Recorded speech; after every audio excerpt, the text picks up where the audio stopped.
বলছি ম্যাডাম, ওটা কিন্তু শঙ্খ, ওটা জলের বোতল নয়।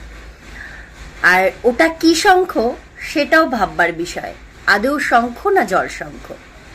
আপনি শঙ্খ বাজাতে পারেন না ভালো কথা, শঙ্খ যে সবাই বাজাতে পারে তা কিন্তু নয়। অনেকেই আছে শঙ্খ বাজাতে পারে না। শঙ্খ বাজিয়ে যে প্রতিবাদ দেখাতে হবে তারও কোনো কথা নেই। আপনি শুধু শুধু এরকম একটা কাণ্ড করে সোশ্যাল মিডিয়ায় ভাইরাল হলেন। কেমন ভাইরাল হলেন? লোকে ধিক্কার জানাচ্ছে। আপনার এই ভিডিওটা চতুর্দিকে ছড়িয়ে গেছে। খুব দরকার ছিল এটা করার। প্রতিবাদ করার আরও অনেক পথ ছিল। এরকম করে ভিডিও করে লোককে জানিয়ে কোনো লাভ হলো না। এটা অনেকেই বলছে এডিটিং।